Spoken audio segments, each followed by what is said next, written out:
Well, let's go to your political plans. You are already a successful actor, TV Wow, thank director, and you have your own business. Why enter politics?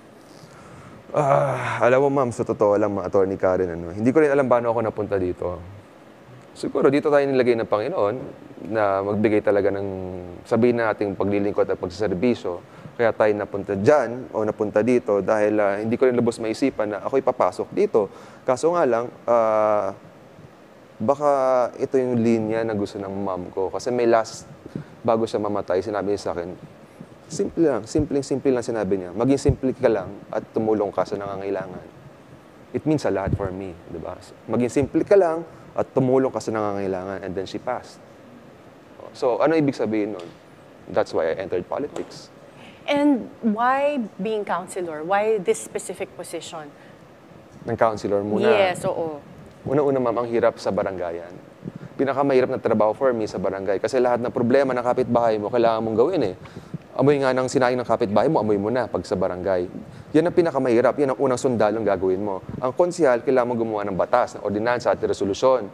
So yun po ang aking nais gawin dahil ang plano ko is tourism sa District 2 ng Tondo. Tourism.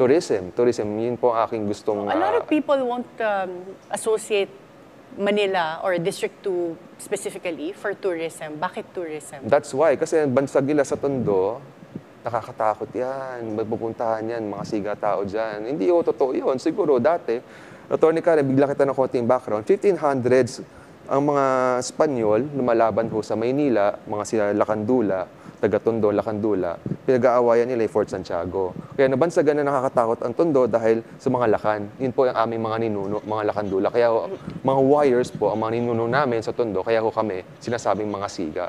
So kaya yun gusto kong bigyan ng kaalaman. What part of Manila ba is District 2? District 2. Oo, meron ba mga landmarks that we can understand ano ba ang District 2? That's why, kulang pa kami, ma'am. Kulang pa kami sa mga District 1, ang dami. May Ugbo, Moriones. Sa amin kasi, Gagalangin, Abad Santos. Kulang kami sa mga pupuntahan ng mga tao. So kaya yun ang gusto kong trabaho, yun ang gusto kong gawin para mabigyan ng bawat kalsada dyan, na magkaroon ng trademark. Kasi daanan kami, District 2, itong 1. Itong District 2, District 3. District 3 may Chinatown. District 1 may Ugbo. District 4, Saan ang Intramuros, Manila? District 5. 5, okay. So I'm trying to visualize. So wala kayong mga Wala tourism kami pa. areas? Wala kami pa. Kasi parang naging daanan lang kami. Parang naging highway lang kami papuntang District 3. So kulang kami sa...